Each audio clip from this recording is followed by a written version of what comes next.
पंडित राजनीतीय धुरंधर प्रौढ प्रताप पुरंदर क्षत्रिय कुलवंश शिवशलाधीश्वर महाराजाधिराज श्रीमंत हिंदवी स्वराज्य शिवाजी महाराजांचा जय हो, संभाजी महाराजांचा जय हो, जय भवानी, जय भवानी, जय भवानी.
అందరికీ కూడా నమస్కారం. అండ్ హిందూ సమ్మేళన వినడానికి కూడా ఎంత బాగుంది. ఏదో మనం వెళ్తాం, ఎక్కడెక్కడో వెళ్తాం, కానీ హిందూ సమ్మేళన అనగానే ఈ ప్రోగ్రాం మన కోసం, మన హిందువుల కోసం మనం కూడా కొంచెం ఎప్పుడు టైం ఇచ్చి మనం హిందువులము అని కంపల్సరీ మనం చెప్పాల్సిందే. లేకుంటే ఎవడో వచ్చి ఎవడో ఐడెంటిటీ చేసుకొని పోతున్నాడు. హిందూ అని చెప్పడానికే ఒక్కొక్కడు భయపడుతున్నాడు. ఎందుకు భయం? అసలు భయం అనేది అవసరం లేదు. నేను హిందూ అని చెప్పడానికి కూడా ముందుకు రావట్లేదు. అదే ముస్లిమో క్రిస్టియనో ఎవరైనా నేను క్రిస్టియనో నేను హిందూ అంటారు. నేను హిందూ అని చెప్పడానికి భయపడడానికి ఏముంది?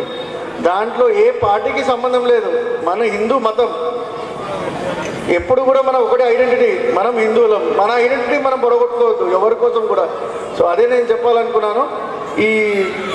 ఈ అధ్యక్షతకి నాకు అరుణ్ అని నాకు ఈ ఛాన్స్ ఇచ్చినందుకు అందరు కూడా thank you. And 100 years RSS అదొక పెద్ద మైల్ స్టోన్. ఇలాగే అన్ని 100, 100, 100 అవుతుండాలి. మన RSS ఎల్లప్పుడూ ఉండాలి అని చెప్పి కోరుకుంటూ ఇక్కడికి విచ్చేసిన అందరికీ కూడా ధన్యవాదములు. Thank you. प्रणाम सभी माताओं बहनों को भी मेरा प्रणाम। आज हम यहाँ हिंदू सम्मेलन के पावन अवसर पर एकत्रित हुए हैं और यह केवल एक कार्यक्रम नहीं बल्कि हमारी संस्कृति, संस्कार और एकता का प्रतीक है। हमारा हिंदू धर्म विश्व में सबसे प्राचीन और महान है, जिसने पूरी दुनिया को सत्य, अहिंसा और सेवा और प्रेम, मानवता का संदेश दिया है। वसुदेव कुटुंबकम का विचार हमें सिखाता है कि पूरा विश्व हमारा एक परिवार है और आज आवश्यकता है कि हम हमारे अपनी संस्कृति, परंपराओं को आने वाली पीढ़ियों तक पहुंचाए। हमारे त्यौहार, हमारी भाषाएं, हमारे संस्कार और हमारे मंदिर केवल आस्था का केंद्र नहीं बल्कि समाज को जोड़ने वाले शक्ति का केंद्र है। प्रिय युवाओं, देश और समाज का भविष्य आपके हाथों में है। हमें मोबाइल और सोशल मीडिया के साथ साथ अपने इतिहास, महापुरुष और संस्कारों को भी जानना है। हमें छत्रपति शिवाजी महाराज, महाराणा प्रताप, स्वामी विवेकानंद और डॉक्टर हेगड़ेवार जैसे महान व्यक्तियों से प्रेरणा लेकर आगे बढ़ना है। और हम सब भारतीय हैं और इसी भावना के साथ हम सब हिंदू हैं, इसी भावना के साथ आगे बढ़ना है। और मैं सभी माताओं, बहनों और बेटियों को भी बोलता हूँ कि लव जिहाद से बचकर रहे और उसका डटकर मुकाबला करें। और मुझे इस मंच पर आज इतना अच्छा अवसर दिया है तो मैं आप सभी का बहुत बहुत धन्यवाद और आभार हूँ। जय श्री राम, जय श्री राम। వహిస్తున్నటువంటి పాల్దే ప్రణయ్ అన్న గారు మరియు ప్రధాన కార్యదర్శి ప్రమోదన్న గారు మరియు గౌరవ అధ్యక్షులు శ్రీరామ్ సోని గారు, నా తోటి 36వ డివిజన్ కార్పొరేటర్ శ్రీ దాద్రిక రేవతి పరమేష్ గారు మరియు ఈ కార్యక్రమానికి విచ్చేసిన అశేష హిందూ బంధువులు అందరూ కూడా సాయంకాల శుభాకాంక్షలు తెలియజేస్తూ రెండే మాటలు చెప్పి ముగిస్తున్నాను. ఎందుకంటే మనకు ఈరోజు స్వామీజీ గారు మనకి ఇవ్వాల్సిన సందేశం ఉంది కాబట్టి అందరూ కూడా ఈరోజు ఇంతకుముందు మనం ఒక కార్యక్రమం చూసినాం లవ్ జిహాద్. కాబట్టి మన ఇంటి ఆడపడుచులు కానీ, మన చుట్టాలు కానీ, మన స్నేహితులు కానీ ఎవరున్నా కానీ ఈ రోజులలో చదువుకునే రోజుల్లో కానీ బయట వాళ్ళు జాబులు చేస్తున్నారు, వాళ్ళు ఏం చేస్తున్నారు ఏందనేది పూర్తి దృష్టి పెట్టాలా. ఖచ్చితంగా ఇట్లాంటి సంఘటనలు ముందు ఎక్కడ కూడా జరగకుండా మన ఆడపడుచులందరినీ కాపాడుకోవాల్సిన బాధ్యత మనందరి మీద ఉంది. అలాగే హిందువులకు అన్యాయం జరిగే ఏ ఒక్క సంఘటన జరిగినా కూడా మనందరం కలిసి సంఘటితమై కులాలు, మతాలు మన గడపత లోపల పెట్టుకొని మనమందరం కూడా హిందువులమని ఎవరికి ఏ ఆపద వచ్చినా కులాలన్నింటినీ కూడా పక్కకు పెట్టి మనందరం సంఘటితమై కలిసికట్టుగా ఎదుర్కోవాల్సిన పరిస్థితి ఈరోజు చూస్తున్నాం. ఈరోజు హిందువులు ఇంత గర్వంగా ఐక్యతతో ఉన్నారంటే అక్కడ మన దేశంలో ఏ ప్రభుత్వాలు మన హిందూ సంఘటితని కాపాడుతాయని చెప్పేసి మీరు అందరూ కూడా చూడాలా. రానున్న రోజుల్లో కూడా ఏ రాజకీయం కానీ ఏదన్నా కానీ మన హిందువులకి ఎవరైతే ఎల్లప్పుడూ అండదండగా ఉంటారో అట్లాంటి రాజకీయ పార్టీలకే మనందరం కూడా వెన్నుదట్టాలని చెప్పి కోరుకుంటూ మరొకసారి ఈ అవకాశాన్ని నాకు ఇచ్చినందుకు పెద్దలందరూ కూడా ధన్యవాదాలు తెలియజేస్తున్నాను. మనమంతా మన అందరికీ కన్న తల్లి ఈ భారత మాత. విడిపోతే మరి పడిపోతాం, కలిసుంటే నిలబడతాం. అందరిలో ఒకే తత్వం, అదే కదా మనకు బలం. అందరము హిందువులం, బంధువులం మనమంతా. మన అందరికీ కన్న తల్లి ఈ భారత మాత. పూచే పువ్వుకు కులముందా, వీచే గాలికి కులముందా, పారే నీటికి కులముందా, పండే చేనుకు కులముందా. హిందూ ధర్మం అందరిది, అంటరానుదుట నేరమది. ధర్మ గంగలో స్నానం చేద్దాం, మనసున మలినం కడిగేద్దాం. అందరము హిందువులం, బంధువులం మనమంతా. మన అందరికీ కన్న తల్లి ఈ భారత మాత. రాముడు, కృష్ణుడు, శివుడు, దుర్గా, బుద్ధుడు, హరియన్, అకాలుడు. మతాలు ఎన్నో ఉన్నాయి, మానవత్వమును చాటాయి. పరమత పీడను నిరసిద్దాం, దేశద్రోహమును చాటేద్దాం. కలిసొచ్చిన మన సోదరులా చేరదీయగా కదిలొద్దాం. హరిజన గిరిజన బంధువులు, వనవాసులు మన సోదరులు. కొండ కోనలు, వాగు వంకలు, ప్రకృతికి మన అందాలు.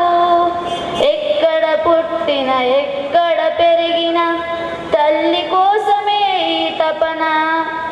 అందరి కొరకు కేశవుడు ఆచరించే మన మాధవుడు.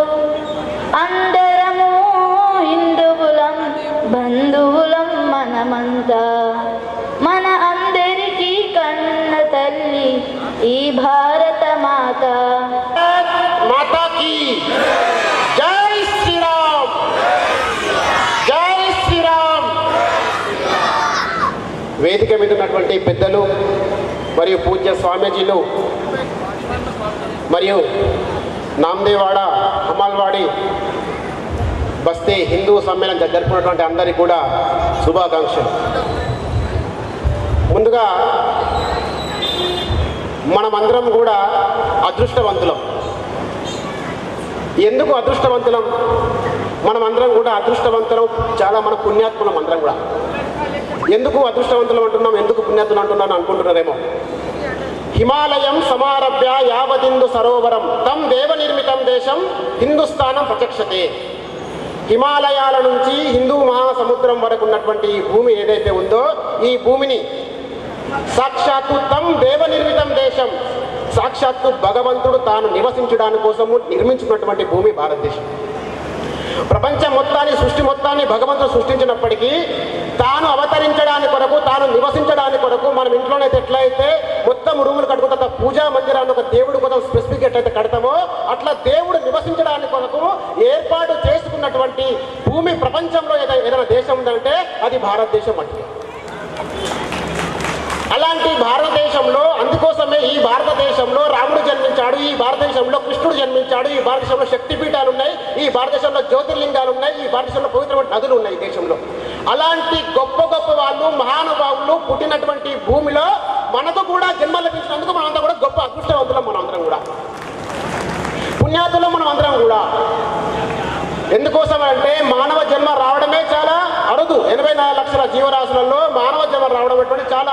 ఆ మానవ జన్మ మనకు అమెరికాలో రాలేదు, ఫ్రాన్స్లో రాలేదు, పాకిస్తాన్లో రాలేదు. మనకు ఆ భారతదేశంలో గొప్ప భూమి, పుణ్యమైనటువంటి ఈ భారతదేశంలో మనం మనిషిగా జన్మించినందుకు భగవంతుడికి మనమందరం కూడా భారత్ మాతకు ధన్యవాదాలు చెప్పుకోవాలి. అందుకోసమే భారత్ మాతాకి, భారత్ మాతాకి.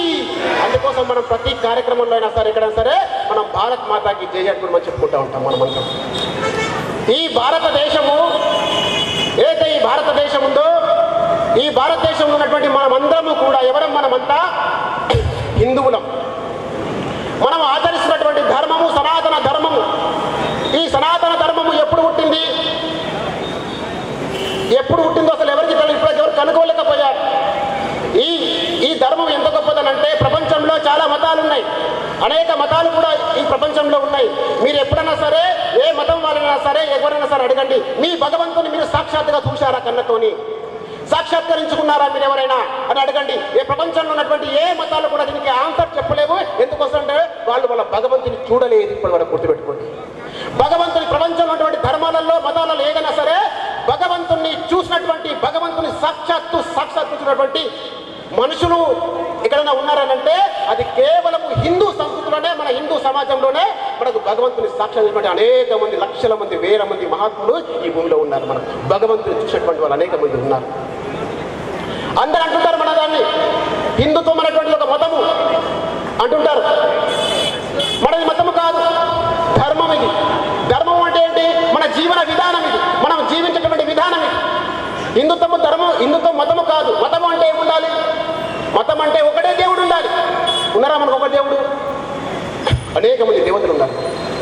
ఒకటే పుస్తకం ఉండాలి, మనకు ఒకటే గ్రంథం ఉండాలి. మతానికి మనకు ఒక గ్రంథం ఉందా? వేదాలు, ఉపనిషత్తులు, పురాణాలు, ఇతిహాసాలు, ఎన్ని గ్రంథాలు ఉన్నాయి మనకన్నిటికీ. అది ప్రారంభించినటువంటి డేట్ ఉండాలి. మన ధర్మానికి ప్రారంభ డేట్ ఉందా? కలియుగము 5120 సంవత్సరాలు. దానికంటే ముందు ద్వాపర యుగము 8 లక్షల సంవత్సరాలు. దానికంటే ముందు కృతాయుగము, జ్ఞానయుగము, యుగాలు, మహాయుగాలు. ఇప్పటి వరకు ఎప్పుడు సనాతన ధర్మం పుట్టిందో, సనాతన ధర్మం అంటే ఎప్పుడు గతంలో ఉన్నది, వర్తమానంలో ఉంటుంది, రేపు భవిష్యత్తులో కూడా ఉండేటువంటి ధర్మము సనాతన ధర్మము. ఆ ధర్మానికి వారసులం మనమంతా. కాబట్టి ఇంత గొప్ప ధర్మము ప్రపంచంలో అనేక మతాలు ఉన్నాయి. అనేక మతాలలో ప్రతి వ్యక్తిలో వాళ్ళు మూడే చూస్తారు. వాళ్ళు మూడే అంశాలు. ఒకటి శరీరం, రెండవది మనస్సు, మూడవది బుద్ధి. ఈ మూడు తప్ప మనిషిలో ఇంకో మతాన్ని ఈ మూడు తప్ప ఇంకేమి చూడలేవు. కానీ ఎవరు చూడనటువంటిది నాలుగవ దాన్ని మనము చూస్తాము. హిందుత్వం చూస్తుంది, హిందూ సంస్కృతి చూస్తుంది. అదేంటది? ఆత్మని చూస్తుంది. ఏంటి సనాతన ధర్మం, సనాతన ధర్మం, సనాతన హిందూ ధర్మం అని మనం అంటుంటామో, ఆ సనాతన ధర్మాన్ని 2 వాక్యాలలో చెప్పచ్చు. మాతృవత్ పరదారేషు పరద్రవ్యాన్ని లోస్తవత్ ఆత్మవత్ సర్వభూతాన్ని ఏష ధర్మ సనాతన. చూడండి, మాతృవత్ పరదర్శు, ప్రతి జీవిలో తల్లిని చూడడం, ప్రతి దాంట్లో తల్లిని వెతకడం. అందుకోసం మనం గంగని గంగామాత అంటాం, గోవుని గోమాత అంటాం, తులసి మాత అంటాం, భూమిని భూమాత అంటాం. ప్రతి దాంట్లో మన తల్లిని చూస్తాం మనం. మన గొప్ప ధర్మం మనది. పరద్రవ్యాన్ని లోస్తవత్, ఇతరుల సొమ్ముని ఎప్పుడు ఆశపడం మనం. ఇతరులకు ఇవ్వడమే మన ధర్మం. హిందూ ధర్మం అంటే త్యాగము చేసేది, హిందూ ధర్మం అంటే పంచేది, హిందూ ధర్మం అంటే ఇచ్చేది. అందుకోసమే మన గ్రామాలలో, మన నగరాలలో ఎక్కడ చూసిన కూడలో చూసిన కొన్ని విగ్రహాలు కనిపిస్తూ ఉంటాయి మనకు. కొన్ని దేవత ఆలయాలు కూడా మనం కట్టుకుంటూ ఉంటాం. రాముడి ఆలయం, కృష్ణుడి ఆలయం. వీళ్ళంతా ఎవరు? ఈ విగ్రహాలన్నీ ఎవరి? వీళ్ళు ప్రపంచంలో బాగా డబ్బున్నటువంటి వ్యక్తులా? కాదు. సమాజాని కోసము తన జీవితాన్ని త్యాగం చేసినటువంటి వాళ్ళు. అందుకోసమే సనాతన ధర్మం యొక్క గొప్పతనం ఏంటంటే త్యాగం గొప్పతనం సనాతన ధర్మం. అందుకోసమే ఆత్మవత్ సర్వభూతాన్ని, ప్రతి జీవిలో భగవంతుడు చూసేటువంటి ధర్మం ఏష ధర్మ సనాతన. ఇదే సనాతన హిందూ ధర్మం అంటే. ఇంత గొప్ప హిందూ ధర్మము, వెలుగుతున్నటువంటి ధర్మము, అందరికీ జ్ఞానభిక్ష పెట్టినటువంటి ధర్మము, అందరికీ ఆశ్రయించిన ధర్మము. ఈ ధర్మము వెలుగొందుతున్నటువంటి సమయంలో ప్రపంచంలో ఒక 2 మతాలు పుట్టాయి. ఆ మతాల యొక్క లక్ష్యం ఏంటంటే ప్రపంచం మొత్తం కూడా ఏం చేసైనా సరే మొత్తం ప్రపంచానంతా కూడా మా మతాలలోకి మేము మార్చుకోవాలి అనే దురాశతోటి ఒక్కొక్క దేశం మీద దండయాత్ర చేస్తూ కేవలం 5 సంవత్సరాలు, 10 సంవత్సరాలు, 15, 20 సంవత్సరాలలోనే ఆ దేశాన్ని మొత్తం అంతా కూడా వాళ్ళ మతంలోకి మార్చుకున్నారు. వాళ్ళ కళ్ళు చివరికి తిరిగి భారతదేశం మీద పడ్డాయి. భారతదేశాన్ని కూడా వచ్చారు. భారతదేశానికి ఒక మతం వాళ్ళు అయితే ముస్లిం మతం అంటుంటామో, ముస్లిం మతం వాళ్ళు ఈ దేశాన్ని 800 సంవత్సరాలు పాలించారు. 5 సంవత్సరాలు, 10 సంవత్సరాల మిగతా దేశాలన్నీ వాళ్ళ మతాలకు మారిపోతే 800 సంవత్సరాలు ఈ దేశాన్ని పాలించినప్పటికీ కూడా ఇప్పటి కూడా మనము ఇప్పటి వరకు కూడా మన హిందూ సమ్మేళనం చేసుకుంటున్నాం. మనం గుర్తుపెట్టుకోవాలి. ఈరోజు అన్ని 100 సంవత్సరాలు చేసి అనుకున్నారు, అరే దేశంలో బాగా సంపద ఉంది, బాగా బంగారం ఉంది, ఈ బంగారం ఎత్తిపోతే వీళ్ళందరినీ మనం మార్చుకోవచ్చు అనుకున్నారు. మొత్తం మన మొత్తం ఇండ్ల మీద పడి ఆలయాలటువంటి బంగారం అంతా ఎత్తుకపోయారు, డబ్బునంతా ఎత్తుకపోయారు. కానీ ఎవరు కూడా మతం మారలేదు. అరే వాళ్ళు అనుకున్నారు, అరే ఇది ఇట్లా కాదు, డబ్బు కాదు, ఈ ధర్మం అంతా కూడా మందిరాలలో ఉందని చెప్పేసి ప్రధానమైనటువంటి దేవాలయాలు ఎక్కడెక్కడైతే భారతదేశంలో ఉన్నాయో ఆ దేవాలయాలను కూడా ధ్వంసం చేసి పడేశారు. మంచి మంచి విగ్రహాలని, జ్యోతిర్లింగాలని ధ్వంసం చేసి పడేశారు. దేవాలయాలు కూలగొట్టినప్పుడు కూడా ఎవరు ధర్మం వీడలేదు. తర్వాత అనుకున్నారు, అరే ఇది కూడా కాదు, ఈ ధర్మం అంతా మహిళల మీద ఆధారపడుతుంది కాబట్టి మహిళలందరినీ కూడా అనేక మంది మహిళలని మానభంగాలు చేసి అనేక మందిని చిత్రహింసలు పెట్టే ప్రయత్నం చేశారు. చివరికి అట్లా గోమాతని అట్లా ఎన్ని చేయాలో 800 సంవత్సరాల్లో అన్ని చేశారు. ఇన్ని చేసినా కూడా ఇన్ని ప్రపంచం మొత్తం మళ్ళీ ఇన్ని దేశాలలో ఎన్ని దాడులు చేశారో ఆ అన్ని దాడులు కేవలం భారతదేశం చేశారు. ఈ భారతదేశం మీద ఇన్ని దాడులు తట్టుకొని ఇన్ని సంవత్సరాలు కూడా ఇప్పుడు కూడా మనం ఈరోజు హిందువుగా జీవిస్తున్నామనంటే దానికి కారణం ఎవరనంటే మన ఇంట్లో ఉన్నటువంటి మనకంటే ఉన్నటువంటి మన తాతలు, ముత్తాతలు, అమ్మమ్మలు ఈ దాడులను ఎదుర్కొని హిందువుగా నిలబడ్డారు. కాబట్టి మన గర్భశఖం హిందూ అని చెప్పుకుంటున్నాం, మీరు గుర్తుపెట్టుకోవాలి. అందుకోసమే మన తాతలు, ముత్తాతలు ఈ ధర్మాన్ని కాపాడారు, ఈ దాడులను తట్టుకున్నారు వాళ్ళంతా. కాబట్టి వీళ్ళందరూ ఏదైతే ఈ ధర్మం మీద దాడి చేస్తారో ఆ తర్వాత కొన్ని సంవత్సరాల తర్వాత ఈ దేశానికి ఇంకొక మతం వాళ్ళు వచ్చారు, బ్రిటిష్ వాళ్ళు వచ్చారు. వాడు అనుకున్నాడు వీళ్ళ కత్తితోనో పదపెట్టో భ్రమపెట్టో వీళ్ళని మతం మార్చలేము అని చెప్పి 100 సంవత్సరాల తర్వాత 1835లో లార్డ్ మెకాలే అనేటువంటి వాడిని పంపించారు. ఈ దేశం మొత్తాన్ని కూడా వాడు సర్వే చేశాడు. సర్వేకి ఇస్తే అప్పుడు వాడు చెప్పిన నివేదిక ఏంటంటే ఈ దేశంలో 6 లక్షల గురుకుల పాఠశాలలు ఉన్నాయి. ఈ దేశంలో ఒక్కరు కూడా భిక్షగా లేని దేశంలో. వాడు ఈ విధానాన్ని పట్టుకొని వాళ్ళ తాతకు ఉత్తరం రాశాడు. తాత, అసలు మనం కొట్టాల్సింది డబ్బునో, మందిరాలను, దాన్నో, దీనో కాదు. ఇక్కడ గురుకుల వ్యవస్థను దెబ్బ కొట్టాలి, ఇక్కడ విద్యా విధానాన్ని దెబ్బ కొట్టాలి. అప్పుడే ఈ దేశాన్ని మనం ఏలగలుగుతాం, ఇది ఇక్కడ భారతంలో మనం బానిసంగా చేయగలుగుతాం అని చెప్పి నిర్ణయం తీసుకొని అప్పుడు 1835లో ఇంగ్లీష్ మీడియాన్ని ఇక్కడ మనం ప్రారంభం చేశారు వాళ్ళు. అప్పుడు వాళ్ళ ఆ ప్రారంభించిన వాళ్ళ తాతకు ఉత్తరం రాశాడు లార్డ్ మెకాలే. తప్పనిసరిగా ఈ పేరు మనం గుర్తుపెట్టుకోవాలి, లార్డ్ మెకాలే. తాత, ఇప్పుడు మనం ఏదైతే ఈ విద్యా విధానాన్ని మార్చబోతున్నామో ఈ విద్యా విధానం వల్ల రాబోయే 100 సంవత్సరాల్లో భారతీయులంతా మీరు ఏ దేశం అంటే భారతదేశం అని చెప్పుకుంటారు, ఎవరంటే హిందూ అని చెప్పుకుంటారు. కానీ రాబోయే రోజులలో మీరు హిందూగా చెప్పుకున్నప్పటికీ భారతదేశం వీళ్ళ మైండ్లలో, వీళ్ళ బుర్రలలో, వీళ్ళ మనసులలో, వీళ్ళ చేతలలో, వీళ్ళ ప్రతి దాంట్లో కూడా అసలు హిందుత్వమే ఉండదు. వీళ్ళు మొత్తంగా వీళ్ళు మన మతంలోకి, మన సంస్కృతిలోకి మారినటువంటి ఆలోచన పక్కా అవుతుందని చెప్పేసి వాడు రాశాడు. ఈరోజు ఆ ఎడ్యుకేషన్ కారణంగా 1835 నుంచి 1947 వరకు చూసినట్టే 100 సంవత్సరాలలో ఏది అయితే బ్రిటిష్ వాడు అనుకున్నాడో దాన్ని సాధించడం మనకు కనిపిస్తున్నది ఈరోజు. దీని పరిణామం ఎట్లా అని చేరుకున్నదంటే మన పుస్తకాలు మారాయి. ఎట్లాంటి పుస్తకాలు వచ్చాయి మనకు? మన పుస్తకాలలో అక్బర్ గురించి ఉంటుంది, బాబర్ గురించి ఉంటుంది, ఔరంగజేబు గురించి ఉంటుంది, ప్రేమకు ప్రతిరూపం ఎవడు వాడు షాజహాన్ గురించి ఉంటుంది, మహమ్మద్ గోరీ గురించి ఉంటుంది, మహమ్మద్ గజనీ గురించి ఉంటుంది. కానీ మన పుస్తకాల్లో స్వామి వివేకానంద గురించి ఉండదు, ఛత్రపతి శివాజీ మహారాజ్ గురించి ఉండదు, రాణా ప్రతాప్ గురించి ఉండదు. ఎవరి గురించి, ఏ మహానుభావుడి గురించి మన పుస్తకాలు లేదు. మనకు తెలిసింది బాబర్, అక్బర్, ఔరంగజేబ్, షాజహాన్, ముంతాజ్, ప్రేమకు ప్రతిరూపం ఎవరంటే ముంతాజ్ అంటుంటాడు వాడు. ఇది ఈ స్థాయిలో వచ్చేసి మొత్తం 100 సంవత్సరాల్లో మన చరిత్ర మొత్తం కూడా పక్కకి వెళ్ళిపోయి అసలు భారతదేశంలో ఏమీ లేదు. అసలు భారతదేశంలో ఏమున్నా అసలు ఒక వీరుడు లేడు, ఎవరు లేదు. అసలు మనం ఎక్కడ పనికిరాని వల్ల మనం అంతా భారతీయుల స్థితికి తీసుకొచ్చేసాం. మెల్లమెల్లగా మళ్ళీ ఎట్లా మాట్లాడాలంటే అసలు మనం మాట్లాడుతుంటాం విలువల విద్య అంటుంటాం. విలువల విద్య పోయింది. విలువల విద్య పోయి విద్య కేవలం ధనము కొరకే. ధనం మూలం ఇదం జగత్గా మారిపోయింది. ధనం ఉంటేనే అన్నీ ఉన్నట్టు, ధనం లేకపోతే లేనట్టు. నువ్వు చదివినా చదవకపోయినా ధనం మూలం ఇదం. కానీ మన గురుకుల విద్యా వ్యవస్థ ధర్మం మూలం ఇదం జగత్, ధర్మం మూలం ఇదం జగత్ కాస్త ధనం మూలం ఇదం జగత్గా మారిపోయింది. మెల్లమెల్లగా మన ఆచారాలలో మార్పు వచ్చేసింది, మన పండుగలలో మార్పు వచ్చేసింది, మన సంస్కృతిలో మార్పు వచ్చేసింది, మన వేషలో మార్పు వచ్చేసింది, మన భాషలో మార్పు వచ్చేసింది. ఒక్కొక్కటి మొత్తం అంతా కూడా మనము కేవలం పేరుకు మాత్రం హిందువులుగా చెప్పుకొని మన సంస్కృతిని, సంప్రదాయాలు, మన ధర్మాన్ని అన్నిటి కూడా మర్చిపోయే స్థితిలో మనం వచ్చేసాం. ఎలా వచ్చేసాం? పండుగలలో మార్పు వచ్చింది. మన పండుగలన్నీ కూడా చేసుకుంటున్నాం, కేవలం నామమాత్ర పండుగలు చేసుకుంటున్నాం. కొత్త కొత్త పండుగలు వచ్చినాయి. పుట్టినరోజు పండుగ, దీపాలు సంస్కృతి వచ్చేసింది. ఈ మధ్యన బాగా ఫేమస్ అయిపోయింది మనకు మదర్ డే. చాగంటి కోటేశ్వరరావు, గడకపు నరసింహారావు గొప్ప గొప్ప వ్యక్తులు. ఒరే నాయన మదర్ డే మనది కాదు, అసలు మనకు మదర్ డేనే లేనే లేదు అంటే లేదు మేము మదర్ డే చేసుకుంటాం. అమ్మని రమ్మని చెప్పేసి ఒక సెల్ఫీ దిగేసి హ్యాపీ మదర్ డే బస్ అయిపోయింది. ప్రతిరోజు తల్లిని మొక్కే సంస్కృతి కదా మనది. మనకు ప్రతిరోజు మదర్ డేనే. విదేశాలలో మదర్ ఎక్కడ ఉంటుంది? హాస్టల్లో ఉంటుంది. పిల్లవాడు ఒక హాస్టల్లో ఉంటాడు, పిల్ల ఒక హాస్టల్లో ఉంటుంది. సంవత్సరంకి ఒకసారి అమ్మ పోయి ఆ పిల్లగాడిని కలుస్తే అది మదర్ డే. మనకట్టాడు పరిస్థితి ఉందా? ఆలోచించాలి ఒకసారి. మెల్లమెల్లగా హ్యాపీ బర్త్డేలో చేసినాయి. దీపాన్ని పెట్టి దీపం వెలిగించేటువంటి సంస్కృతిలోకి వెళ్ళి చివరికి మనం దసరా పండుగ రోజు మన బట్టలను ఎక్కడికి తెచ్చుకుంటాం? మన ఇంట్లో ఉన్నటువంటి పెద్దల గుళ్ళ దగ్గర దీపం ముట్టించి ఆ పెద్దల ముందర బట్టలు పెట్టి ఆ బట్టలు వేసుకొని జమ్మిపోతాం మనమంతా. అలాంటి దీపాన్ని మొక్కే సంస్కృతి నుంచి ఈరోజు ఏ పిల్లగాడైతే పుట్టిండో ఆ పిల్లగాడు నోడుకొని నారని ఊపురా నేను ఊపు అని చెప్పేసి మొత్తం భ్రష్టు పట్టించేటువంటి ప్రయత్నం జరుగుతుంది ఈరోజు. ఇంకా ఈ డేలే కాదు, mother day, father day, lover day, ఇంకొక డే, ఫ్రెండ్షిప్ డే, మొత్తం డేల మీద పడిపోయినాం మనమంతా. సంస్కృతి మొత్తం ధ్వంసం చేసి పడేస్తాం మనమంతా. ఎందుకోసం అంటే మనకు ఏ పండుగ గురించి తెలియదు. మీ ఇంటి దేవుడి గురించి తెలియదు నీకు రాముడి గురించి తెలియదు, కృష్ణుడి గురించి తెలియదు, నీకు రామాయణం తెలియదు, భారతం తెలియదు. ఏది టీవీలలో వస్తే, ఏది సోషల్ మీడియాలో వస్తే అదే మన పండుగలాగా ఈరోజు రాత్రి 12 గంటలకు కూడా పుట్టినరోజు గంటలు చేసి పెట్టాలి పరిస్థితి మనకు వచ్చేస్తాం ఈరోజు. మనం గుర్తుపెట్టుకోవాలి.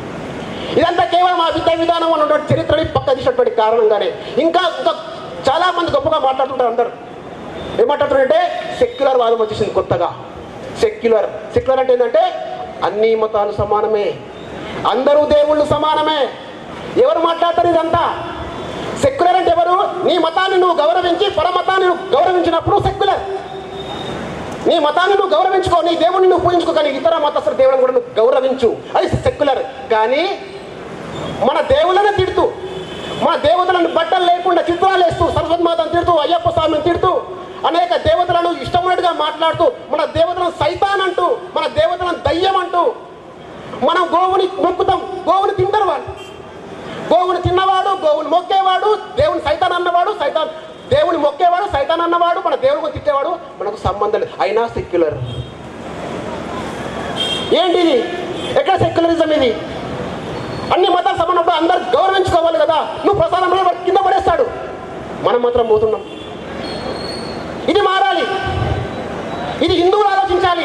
ఇదంతా వాళ్ళంతా పర్ఫెక్ట్గా ఉన్నారు అందరు కూడా. ఇది హిందువులు ఒక్కళ్ళే ఈ సెక్యులర్ అనేటువంటి పదాన్ని మాట్లాడుతున్నారు. ఇంకా ప్రపంచంలో ఏ మతం వాడు కూడా సెక్యులర్ అనేటువంటి విధానాన్ని మాట్లాడడం లేదు.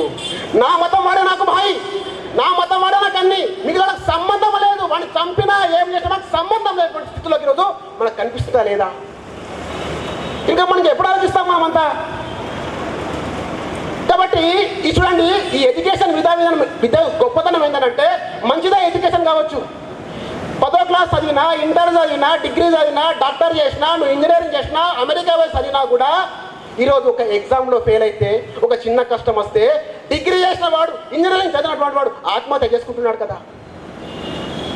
అరే 14-15 సంవత్సరాలు చదివిన తర్వాత వాడికి ఒక చిన్న కష్టం వస్తే, ఒక ఎగ్జామ్లో ఫెయిల్ అయితే, నేను మళ్ళీ కష్టపడి నేను చదివి నేను మళ్ళీ పాస్ అవుతానటువంటి చలనము రానటువంటి విద్య ఎందుకోసం? ఇంకా ఆ 15 సంవత్సరాల విద్య కనీసం వాడు ఆత్మస్థైర్యం నింపకపోతుంది. ఆ విద్య ఎందుకు అసలు? అందుకోసం ఈ విలువల విద్య అని అన్నారు. దాన్ని గుర్తుపెట్టుకోండి. విలువలను తీసిపడేస్తారు మన ఎడ్యుకేషన్ నుంచి. ఇది మారాలి. ఈ సమాజం ఆలోచించాలి ఇదంతా. కాబట్టి ఇట్లాంటి సందర్భంలో మెల్లమెల్లగా ఎట్లయిపోయామంటే 1835 నుంచి 1947 వచ్చేంత వరకు అంటే మన దేశ ప్రధానమంత్రి ఏం చెప్పాడంటే హిందువులకు పరిస్థితి ఎట్లయిపోయిందంటే 100 సంవత్సరాల్లో, నేను ఈ దేశంలో గాడిదనై పుడితే బాగుంది, నేను హిందువునని చెప్పుకోవడానికంటే గాడిదనని చెప్పుకోవడానికి కూడా సిగ్గుపడదని చెప్పాను. ఇక హిందువులంటే కలవరు, హిందువులంటే చేతగాని వాళ్ళు, హిందువులంటే ఇక అసలు వాళ్ళతో ఏమీ కాదు, అసలు హిందుత్వంలో ఏమీ లేదు, చరిత్ర లేదు, హిస్టరీ లేదు, గొప్ప మహానుభావులు ఎవ్వరూ లేరు అనుకునే సందర్భంలో అసలు ఈ దేశం ఎవరిది? ఇది ఎవరి దేశం? ఈ దేశంలో ఎవరు ఉంటున్నారు? ఎంత గొప్పవారు ఉంటున్నారు దేశంలో? ఈ దేశంలో ఎవరున్నారు? రాముడు, కృష్ణుడు, మహానుభావులు ఉన్నాడు పుట్టినటువంటి దేశంలో హిందువులకు పరిస్థితి ఈరోజు మాడిపోయింది. ఇదంతా అబ్జర్వ్ చేశారు. ఎందుకోసం అంటే హిందువులకు ఉన్నటువంటి ఏకైక దేశం భారతదేశం. మన హిందువులకు ఇంకో దేశం లేదు ప్రపంచంలో, గుర్తుపెట్టుకోండి. హిందువులకు ఇంకో దేశం లేదు. మనకు సచ్చినా బతికినా ఏం చేసినా కూడా మనకి ఇదే దేశం. కాబట్టి ఈ దేశంలో మనం మంచిగా ఉండాలంటే, ఆరోగ్యంగా ఉండాలనంటే, అందరూ కలిసి ఉండాలనంటే మనం అందరం కూడా కలవాలి. ఎవరు కలపాలి? అప్పటికటువంటి చాలా మంది గొప్ప స్వామి వివేకానంద అన్నాడు, ఒక నాయన ఒక 100 మంది యువకులు రండి నా దగ్గరికి, ఈ దేశాన్ని మారుస్తానని చెప్పాడు, రాలేకపోయారు. సుభాష్ చంద్రబోస్ అన్నాడు, నాకు రక్తం ఇవ్వండి, నేను స్వతంత్రం ఇస్తాను, రాలేకపోయారు. గుర్తుపెట్టుకోండి. అలాంటి సందర్భంలో ఆర్ఎస్ఎస్ డిపార్ట్మెంట్ డాక్టర్స్ ఎవరుతున్నారో వారు ఆలోచించారు.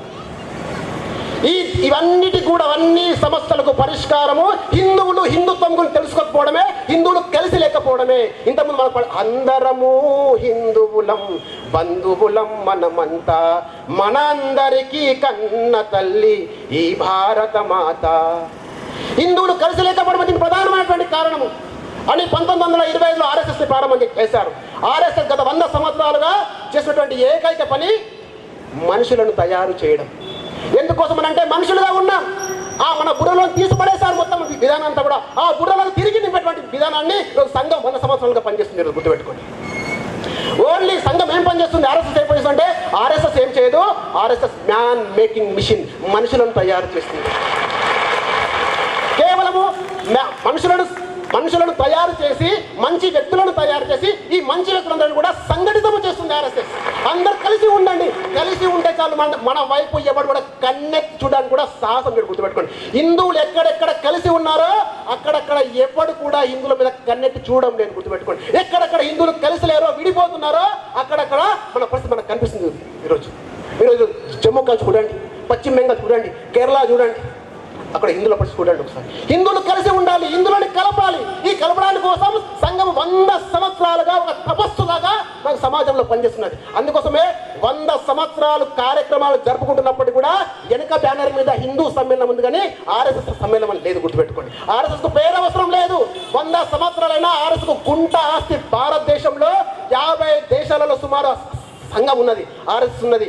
కానీ ఇన్ని దేశాల్లో ఇన్ని లక్షల శాఖలు అనేక సేవా కార్యక్రమాలు చేస్తున్నప్పటికీ గుంట భూమి కూడా ఆర్ఎస్ఎస్ పేరు మీద లేదు. గుర్తుపెట్టుకోండి. ఆర్ఎస్ఎస్ కావాల్సింది ఒకటి, మనుషులను తయారు చేయలే, హిందువులను ఏకం చేయాలన్నటువంటి ఒకటే లక్ష్యం ఆర్ఎస్ఎస్ కు. కాబట్టి ఈ ఆర్ఎస్ఎస్ లో పనిచేస్తున్నారు. గుర్తుపెట్టుకోండి. ఈరోజు చాలా అవసరం. ఎందుకోసం అంటే ఈరోజు మనకు రాముడు భూమి మీద పుట్టడానికి ఏకైక సాక్ష్యం రామసేతు. రాముడు కట్టలేదు. చూడండి, చిన్న పిల్లగా నడినా కూడా రాముడు లంకకి ఎట్లా పోయాడంటే వారధ కట్టుకొని పోయాడు అంటాడు.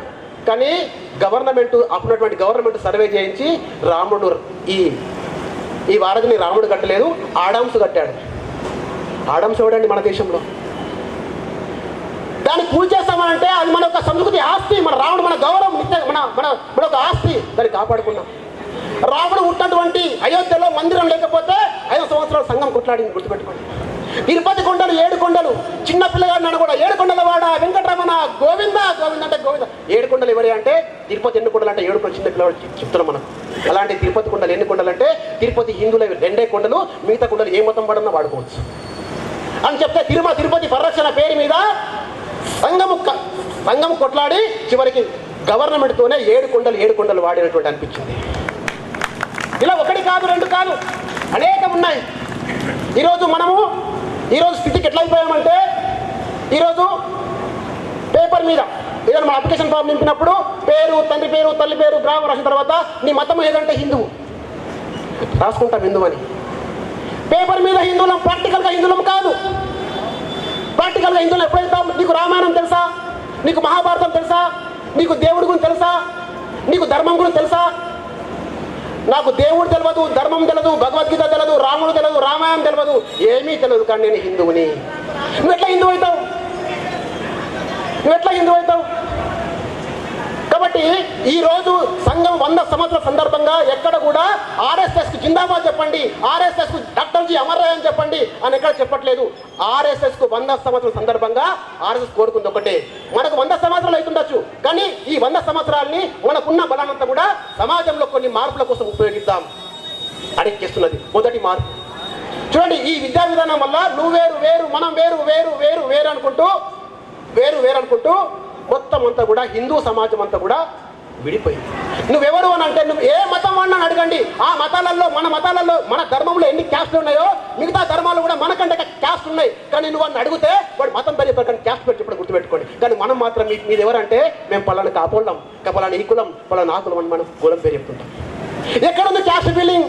ఏ ధర్మాలలో ఉంది? రామాయణంలో ఉందా, భారతంలో ఉందా, భాగవతంలో ఉందా? నీకు మొన్న కుంభమేళ 65 కోట్ల మంది పోతే 65 కోట్ల మంది ఆ స్నానాలు చేస్తే ఎవరికైనా క్యాస్ట్ అడిగారా? తిరుపతి పోతున్నాం క్యాస్ట్ అడిగారా? అరుణాచలం పోతున్నాం క్యాస్ట్ అడిగారా? జ్యోతిర్లింగాలు పోతున్నాం క్యాస్ట్ అడిగారా?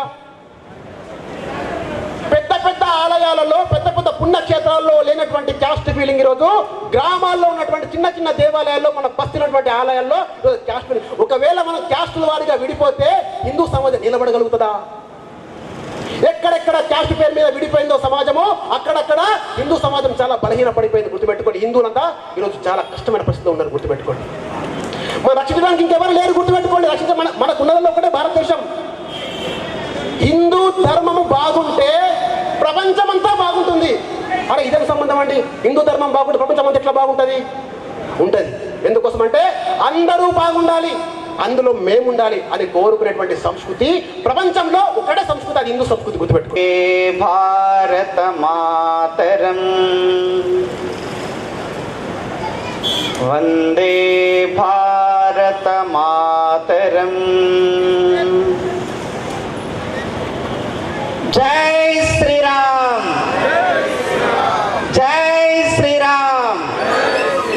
భారత్ మాతా కీ, భారత్ మాతా కీ.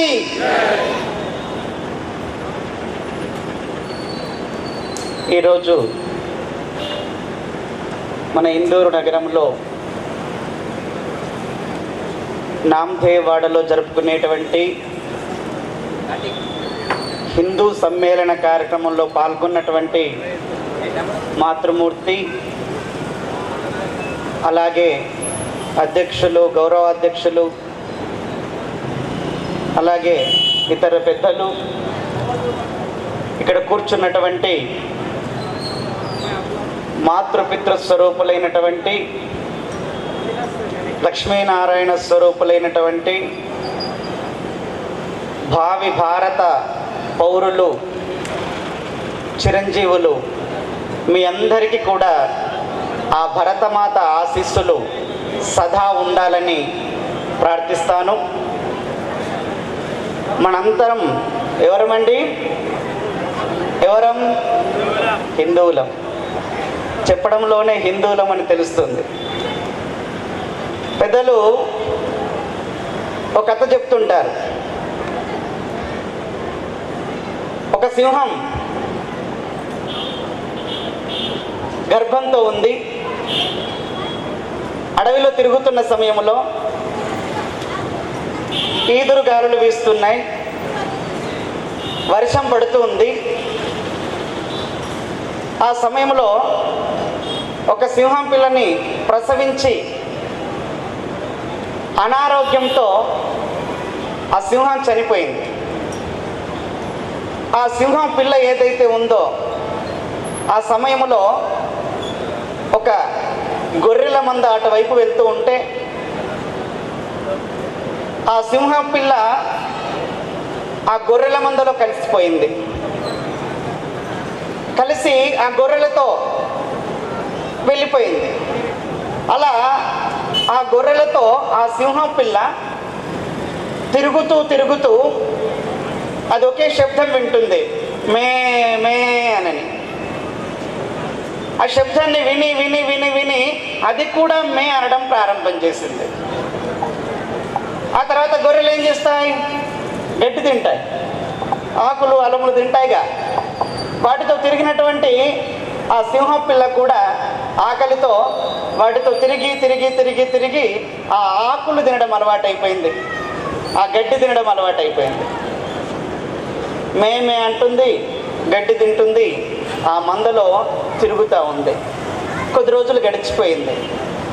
ఒకరోజు ఆ మంద అడవిలోకి వెళ్ళింది. ఆ అడవిలోకి వెళ్ళిన సమయంలో ఇంకో సింహం వేటకొచ్చింది. ఆ వేటకొచ్చి ఆ ఏవైతే గొర్రెల గుంపు ఉందో ఆ గుంపులో నుండి ఒక గొర్రెను పట్టుకోవడం కోసం ఆ గొర్రెల ఆ మూక పైన పడింది, ఆ గుంపు పైన పడింది. అప్పుడు వెంటనే ఆ గొర్రెలని పరిగెడుతున్నాయి.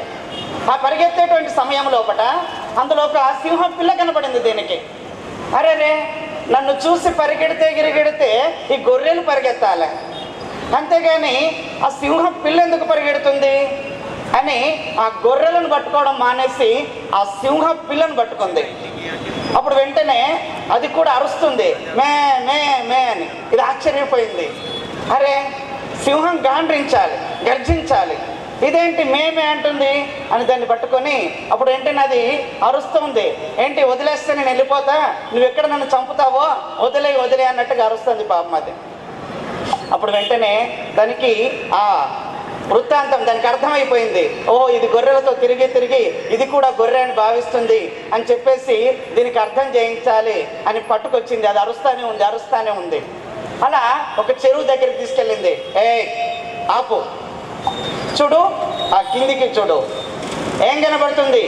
నేను ఎలా ఉన్నా? నాకు జూలు ఉందా లేదా? ఉంది. నీకు జూలు ఉందా లేదా? ఉంది. నా ఆకారం ఎలా ఉంది? సింహం లాగుంది. ఒకసారి చూసుకో, నువ్వు ఎలా ఉన్నావు? ఏంటి, నాలాగా ఉన్నావా లేదా? ఉన్నావా? ఉన్నాను. నీవెవరు? సింహం. నీవు గొర్రె పిల్లవు కాదు అని చెప్పేసి ఒక్కసారి గర్జించింది. నీవు కూడా గర్జించు.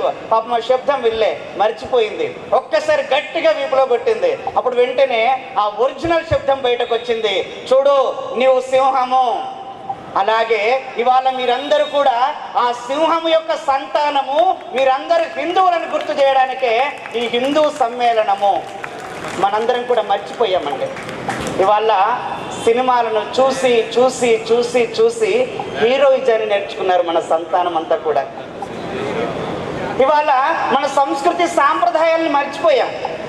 ఇక్కడే మనందరికీ పక్కనే పాండురంగడు కనిపించాడు. వస్తూ దర్శనం చేసుకొని వచ్చాం.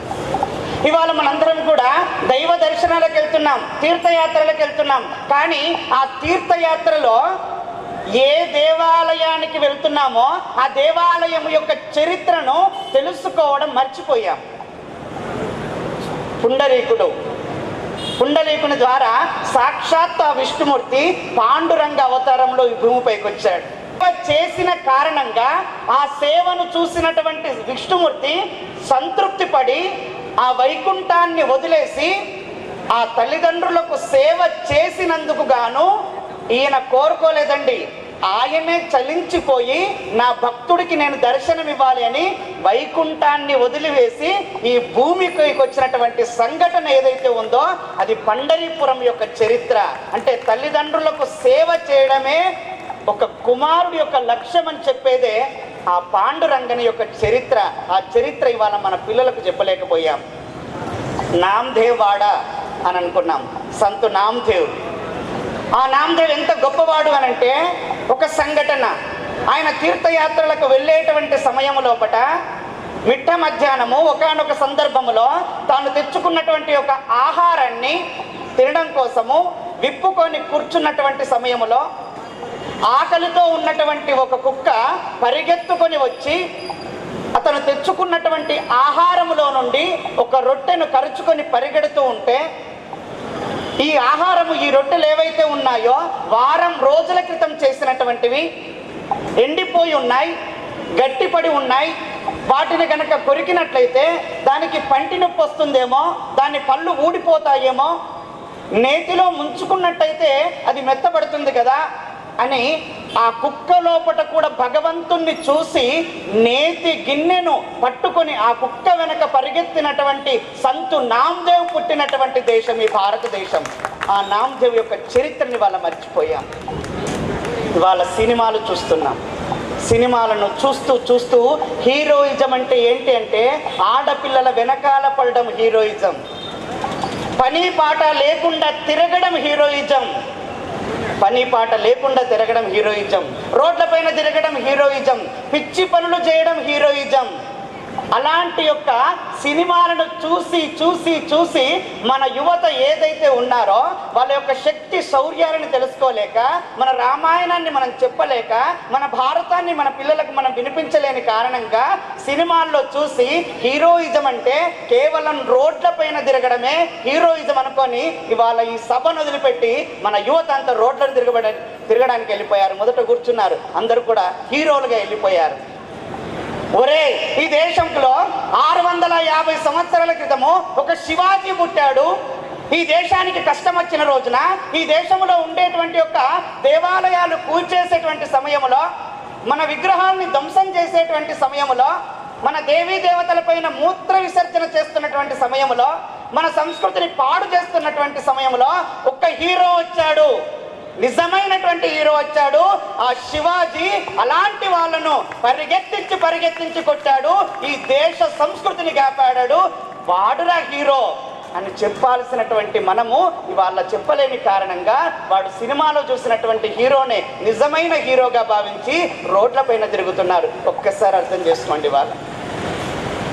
ఇవాళ మన పరిస్థితి ఫోన్లను చూసి ఫోన్లను వాడి ఏమైపోయిందంటే నా స్టేటస్ కాస్త ఫోన్లో ఉండే స్టేటసే నా స్టేటస్. చాలామంది వచ్చారు, అక్కడ కార్యక్రమం జరుగుతూ ఉంది, ఫోటో దించుకున్నారు, వెళ్ళిపోయారు. ఇక్కడ మీరు కూర్చున్నారు, స్టేటస్లు ప్రొద్దున వాళ్ళు పెడతారు. ఇప్పుడు ఏంటి, ఈ స్టేజ్ ఉంటుంది, ఫోటో ఉంటుంది, ఇక్కడ ఏం జరిగిందో మనకు అనవసరం, నా స్టేటస్, నా ఫోన్లో నా స్టేటస్ ఉంది. ఇవాళ ఫోనుకు అలవాటు పడినటువంటి మన జీవితాలు మన తత్వాన్ని మర్చిపోయాం. సనాతన ధర్మము, సనాతనము అనంటే అర్థం ఏంటి? అది ఒక పదం కాదండి. సనాతనం అనేటువంటిది ఒక పదము కాదు, అది ఆచరణీయటువంటి ఒక పద్ధతి. సనాతనము అంటే ఆది దానికి లేదు అని చెప్పుకున్నారు, అంతము కూడా లేదని చెప్పారు. ఎందుకు చెప్పాల్సి వచ్చింది అంటే ఈ సనాతన ధర్మం ఎలాంటిది అనంటే ఈ భూమిపైన పుట్టినటువంటి హిందువు ఎవరైతే ఉన్నారో వాళ్ళు ఆచరించేటువంటి పద్ధతి ఏదైతే ఉందో అద్భుతంగా ఉంటుందండి. ఎంత అద్భుతంగా ఉంటుంది అనంటే భగవంతుడిని పూజించేటువంటి ఈ ధర్మాన్ని ఆచరించేటువంటి వాళ్ళందరూ కూడా దేవాలయానికి వెళ్తుంటారు. దేవాలయానికి వెళ్తూ భక్తిని అలవాటు పరుచుకొని ఏం చేస్తారంటే ఒక చెట్టును పూజిస్తారు, ఒక పుట్టను పూజిస్తారు, పాముకు పాలు పోస్తారు, చీమకు చక్కెరేస్తారు, రాతిలో సైతం భగవంతుణ్ణి గాంచేటువంటి తత్వాన్ని నేర్పింది ఈ ధర్మం. అందుకే దాన్ని సనాతనం అన్నారు. మరి సనాతనానికి, చెట్టును మొక్కడానికి, పుట్టను మొక్కడానికి, విషజంతువుకు పాలు పోయడానికి సంబంధం ఏంటి ఆలోచించండి. ఒక్కసారి తెలుసుకునే ప్రయత్నం చేయండి, ఆ తెలుసుకుని వాళ్ళ పిల్లలకి చెప్పేటువంటి ప్రయత్నం చేయండి. సనాతనం అంటే ఈ భూమిపైన మనిషి బతకాలి అని అంటే పంచభూతాలు ఏవైతే ఉన్నాయో ఆ పంచభూతాల ఆధారంగా మనిషి బ్రతుకుతాడండి. కాబట్టి ఆ పంచభూతాలు ఏవైతే ఉన్నాయో అది కాకుండా ఈ భూమిపైన 84 లక్షల జీవరాశులు ఉన్నాయని చెప్పేసి మనకు చెబుతుంటారు పెద్దలు. ఈ 84 లక్షల్లో 83,99,999 ఏవైతే జీవజాలం ఉందో వాటికి ఆలోచించే శక్తి లేదు, వాటికి మనలాగా జ్ఞానం లేదు. అవన్నీ కూడా సాధారణమైనటువంటి జీవులు, కానీ మనకు ఎంతో జ్ఞానం ఉంది, ఆలోచించే శక్తి ఉంది, మనం ఏమైనా చేయగలుగుతాం. మనం బ్రతకాలి అంటే ఆ 83 లక్షల జీవరాశులు ఇక్కడ ఉండాలి. పామును అంతం చేశామనుకోండి కప్పల సంఖ్య పెరిగిపోతుంది, కప్పలను అంతం చేశామనుకోండి సూక్ష్మజీవుల సంఖ్య పెరిగిపోతుంది, చిన్న చిన్న పురుగుల సంఖ్య పెరిగిపోతుంది.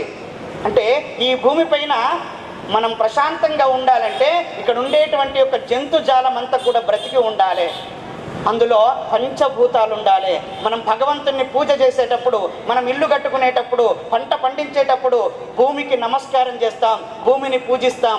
ఏ మాత తల్లి ప్రొద్దున లేచిన మొదలుకొని నేను పడుకునేంత వరకు, పడుకోవడమే కాదు ఈ శరీరాన్ని వదిలేసేంత వరకు ఈ భూమిపైన బ్రతికున్నన్ని రోజులు నాకు తిండిని పెడుతున్నావు తల్లి అని చెప్పేసి మనకు అవసరమైన ప్రతిసారి భూమిని పూజించేటువంటి తత్వం నేర్పింది. ఈ భూమి ఎప్పటి వరకు అయితే ఉంటుందో అప్పటి వరకు అపవిత్రం కాకుండా ఉండాలి అని కోరుకునేటువంటి వాడు ఆ నేర్చుకునేటువంటి ధర్మం ఏదైతే ఉందో, ఆ ఆచరించే పద్ధతి ఏదైతే ఉందో అది సనాతనము, అది సనాతనము. నా భూమిపైన పుట్టే ప్రతి జంతువు ఎప్పటి వరకు ఈ భూమిపైన ఒక జంతుజాలం ఉంటుందో అప్పటి వరకు ఈ భూమి కాపాడబడాలి అని కోరుకునేటువంటి పద్ధతి సనాతనము. అందుకే మనం పీల్చుకునేటువంటి గాలి ఎప్పుడు కూడా శుద్ధిగా ఉండాలి అని మనకు ఒక క్రతువును పెట్టారు హిందూ ధర్మంలో. అదేమిటి అంటే యజ్ఞక్రతువు. ఆ మండుతుండేటువంటి ఒక నిప్పు లోపట నేతిని వేసినప్పుడు అక్కడ ఉండేటువంటి పరిసరాలన్నీ కూడా ఆక్సిజన్గా మారిపోతాయి. అక్కడ ఉండేటువంటి అశుద్ధమైనటువంటి గాలి కూడా ఏమైపోతుంది, శుద్ధి అయిపోతుంది. మనం దేవాలయంలో నేతితో దీపం పెడతాం, ఆ ప్రాంతం అంతా కూడా ఆక్సిజన్తో నిండిపోతుంది. మన ఇంట్లో పెద్దలు చెప్పారు ఏంటి, ప్రతిరోజు దీపం పెట్టమని. మన ఇంట్లో ఆక్సిజన్ ఉద్భవిస్తుంది ఆ దీపం ద్వారా. అలాగే ఇంటి ముందర తులసి మొక్క పెట్టమన్నారు. ఎందుకోసమంటే ఒక స్త్రీ 24 గంటలు ఇంట్లోనే ఉంటుంది. ఆ తల్లికి ఆక్సిజన్ కావాలి కాబట్టి ఉదయం సాయంత్రం 2 పూటల దీపాన్ని పెట్టి ఆ మొక్క దగ్గర ఒక 10 నిమిషాలు కూర్చుంటే కావాల్సిన ఆక్సిజన్ అందుతుంది. కాబట్టి ఇది శాస్త్రీయము, ఇది సనాతనము. అంటే గాలిని పూజించాం, చెట్టును పూజించాం, భూమిని పూజించాం. అలాగే పారుతుండేటువంటి నదులు ఏవైతే ఉన్నాయో, ఆ నదులు ఏవైతే ఉన్నాయో ఈ భూమిపైన చివరి మనిషి పుట్టేంత వరకు కూడా అది పవిత్రంగా ఉండాలి అని చెప్పేసి దాంట్లో రాగి నాణాలు వేస్తారు. ఎందుకంటే అది ఎప్పుడు నీరు శుద్ధి అవుతూ ఉండాలి అని. అంటే ఈ ప్రకృతిని కాపాడేటువంటి ధర్మం ఏదైతే ఉందో ఆ ధర్మానికి వారసులు మనందరము కూడా ఈ సనాతనాన్ని మనం రక్షిస్తూ ఉన్నాం. మొన్న తమిళనాడులో ఎవడో ఒకడు అంటున్నాడు, ఈ సనాతన ధర్మాన్ని నేను నాశనం చేస్తామని చెప్పేసి. ఒరే విధవా, సనాతనం అనంటే మనిషి బ్రతకడానికి కావాల్సినటువంటి ప్రకృతిని పూజించేటువంటి ధర్మమురా. నీవు కూర్చున్నటువంటి చెట్టును నీవు నరుక్కుంటే, కొమ్మను నరుక్కుంటే నీవు బ్రతకగలుగుతావా? గాలి లేకుండా బ్రతుకుతావా? నీరు లేకుండా బ్రతుకుతావా? సిగ్గుండాలే కొంచెమైనా. సనాతనాన్ని అంతరం చేయడం అంటే ఈ ప్రకృతిని అంతం చేయడం. సనాతనము అనంటే సనాతనాన్ని కాపాడే వాళ్ళంటే వాళ్ళందరూ కూడా హిందువులు. ఆ హిందువులను కనుక నువ్వు నాశనం చేసినట్టయితే నీకు బ్రతికే హక్కు లేదు, ఈ భూమిపైన ఉండలేవు. అర్థం చేసుకోండి, ఇది సనాతనము. ఇవాళ మనకు పెద్దలు ఇక్కడ ఒక చెట్టు పెట్టారు. ఆ చెట్టు కారణంగా మధ్యాహ్నం పూట ఎంతో మందికి చల్లదనాన్ని ఇస్తుంది. ఆ చెట్టు పెట్టినటువంటి వ్యక్తి ఎవరైతే ఉన్నారో ఇది నా వరకే ఉండాలి, దాని యొక్క నీడను నేను అనుభవించాలి అని కోరుకొని ఉండడు. భవిష్యత్తులో ఎంతో మందికి నీడనివ్వాలని ఆ చెట్టు పెట్టుంటారు. పూర్వం ఉండేటువంటి గొప్ప వాళ్ళందరూ కూడా, మన తాతలు, మన అమ్మమ్మలు, మన నాన్నమ్మలందరూ కూడా సనాతన ధర్మానికి వారసులు. సనాతన ధర్మానికి వారసులు. ఎవరు కూడా నాతో ఇది అంతమైపోవాలి అని కోరుకోలేదండి. ఇవాళ చదువుకున్నటువంటి వాళ్ళము, జ్ఞానవంతులము, విద్యావంతులము ఇక్కడ అందరం కూర్చొని ఉన్నాం. పూర్వము పెంకుటిల్లు కట్టుకునేటువంటి వాళ్ళు. ఆ పెంకుటిల్లు లోపల ఫ్యాన్లు అక్కర్లే, హాయిగా ఉండేది. ఆ తర్వాత దాబాలు వచ్చాయి. భూమిపైన మనం చెట్లన్నీ కొట్టేస్తున్నాం కాబట్టి వేడి పెరిగిపోయింది. ఏం చేస్తున్నాం? మనం చదువుకున్నాం కాబట్టి, డబ్బులు బాగా సంపాదించాం కాబట్టి గదికో ఫ్యాన్ పెట్టుకున్నాం. ఇంకా మనకు బుద్ధి రాలే, ఈ వేడి పెరుగుతుంది, ఇంకా బుద్ధి రాలే, చెట్లను కొడుతూనే ఉన్నాం, ఇంకా వేడి పెరుగుతుంది. మనం జ్ఞానవంతులం, మనం విద్యావంతులం, డబ్బు బాగా సంపాదిస్తున్నాం, కూలర్లు పెట్టుకున్నాం, ప్రతి రూముకో కూలర్ పెట్టుకున్నాం, ఇంకా చెట్లు కొట్టేస్తూనే ఉన్నాం, ప్రకృతిని పాడు చేస్తూనే ఉన్నాం. మనం జ్ఞానం బాగుంది, మనకు చదువుకున్నాం, విద్యావంతులం, డబ్బులు బాగున్నాయి, రూముకో ఏసీ పెట్టుకున్నాం, అయినప్పటికీ కూడా ప్రశాంతంగా లేకున్నాం. దయచేసి ఒక్కసారి ఆలోచించాలే. ఇవాళ మన పిల్లలు మన ఇళ్లల్లో 10 సంవత్సరాల పిల్లలు, 15 సంవత్సరాల పిల్లలు ఇళ్లలో ఉండుంటారు. ఇంకో 20 సంవత్సరాల తర్వాత ఇదే భూమిపైన ఉష్ణోగ్రత 60కో 70కో చేరితే మన సంతానం ఈ భూమిపైన బ్రతికుండాలా వద్దా? ఏమండి, బ్రతికుండాలా వద్దా? వాళ్ళు పోయినా పర్వాలేదా? ఏ తల్లిదండ్రులు అయినా అలా కోరుకుంటారండి? మరి వారి భవిష్యత్తు ఆలోచించే పని ఎవరు చేయాలి? ఒక్కసారి ఆలోచించండి. అదే సనాతనము. నాతో అంతమైపోకూడదు ప్రకృతి, భవిష్యత్తు తరాలకు అందించాలి అని నేర్పేటువంటి ఒక విచక్షణ ఏదైతే ఉందో, ఆచరించే ధర్మం ఏదైతే ఉందో అది సనాతనము. కాబట్టి దయచేసి ఇంటికో గదికో ఏసీ పెట్టడం కాదు, మన పిల్లల పుట్టినరోజున ఇంటి ముందర చెట్టు నాటండి, వీధుల పక్కన చెట్లు పెట్టండి. ఇవాళ మన తత్వం, మన బుద్ధి ఏ రకంగా మారిపోయింది అనంటే, మనం ఇళ్లలో పళ్ళ చెట్లు పెట్టుకుంటున్నాం, అమ్మగారులు పూజలు చేస్తుంటారు. ఈ మధ్యలో కార్తీక భోజనాలు అనంటే ఏంటి, మన ఇంట్లో కార్తీక దీపం పెడుతుంటారు ఉసిరి చెట్టు కింద. కాబట్టి చెట్టు పెట్టే గుణాన్ని కోల్పోయారు, సనాతనాన్ని మర్చిపోయారు. చిన్న కుండీ తెచ్చుకొని ఆ చెట్టు దాంట్లో పెట్టేసుకొని ఆ నెల రోజులు దీపం పెడుతుంది తల్లి, నీళ్లు పోసుకుంటూ. ఆ దీపం పెట్టి ఆ వేడికి ఆ నెల రోజుల తర్వాత చెట్టు చచ్చిపోతుంది. అంటే నెల రోజులు దీపం పెడితే పుణ్యం వస్తుందని కార్తీక మాసంలో దీపం పెడితే పుణ్యం వచ్చే, ఆ చెట్టు పోతే పోయింది. ఇది సనాతనం కాదమ్మా, అది సనాతనం కాదు. ఇంకా గొప్ప భక్తి పెరిగింది కొందరికి. నిన్నే కామారెడ్డికి వెళ్ళా, ఒకళ్ళ ఇంట్లో చాలా పెద్ద కుండి ఉంది. ఆ పెద్ద కిండిలో ఉసిరి చెట్టు పెట్టింది అమ్మగారు, ఇంత ఎత్తు అయ్యింది. అడిగాం, ఏమ్మా ఎందుకు ఈ చెట్టు అని అంటే, కార్తీక మాసం వచ్చినప్పుడు పూజించాలి కదండి అని. అంటే ఇవాళ భగవంతుణ్ణి పూజించడం ఎక్కడి వరకు, పూర్వమేమో ఈ ప్రకృతిని కాపాడడం ధర్మం సనాతనం అని చెప్పారు. ఇవాళ మనం పూజించేటువంటి తత్వం ఏ రకంగా ఉందంటే, నేను బాగుండాలి, నేను బాగుండాలి, నేను బాగుండాలి. మారిపోయాం, సనాతనాన్ని మర్చిపోయాం. ఇవాళ సనాతనాన్ని మర్చిపోయాం. ఆ సనాతనాన్ని మర్చిపోయినటువంటి కారణంగా భగవంతుడి హుండీలో 500 రూపాయల నోటు వేసి, ఏ పరమేశ్వర, ఏ ఈశ్వర, నేను బాగుండాలి, నేను బాగుండాలి, నేను బాగుండాలి. ఎలక్షన్స్ వస్తాయి. ఎలక్షన్స్ రాగానే ఓ రాజకీయ నాయకుడు వస్తాడు, అదే 500 రూపాయల నోటు చేతిలో పెడతాడు. ఆ చేతిలో పెట్టగానే వాళ్ళకు ఓటేస్తాం. వీడెవడు మన ధర్మాన్ని కాపాడేవాడా అని ఆలోచించమండి. ఒకటి బాగా ఆలోచిస్తాం. ఏంటా ఆలోచన అంటే, వీడు నా కులం వాడు, వీడు నా పక్కింటి వాడు, వీడు నా ఎదురింటి వాడు, వీడు నా బామ్మర్ది, వీడు నా మామ కొడుకు, వీడు నా అత్త కొడుకు. అంటే నేను బాగుండాలి, నేను బాగుండాలి. సనాతనాన్ని మర్చిపోయాము, సనాతనాన్ని మర్చిపోయాము. నేను బాగుండాలి, నేను బాగుండాలి. నా దేశం భగవద్గీత, నా దేశం అగ్ని పునీత సీత, నా దేశం పావన గంగ, నా దేశం కరుణాంతరంగ. నా దేశం భగవద్గీతనిచ్చింది. ఒక భగవద్గీత చదువుకుంటే రాజకీయ వ్యవస్థ అంటే ఏందో అర్థమవుతుంది. భగవద్గీత ఎక్కడి నుంచి వచ్చింది అర్థం అవ్వాలి మనకు.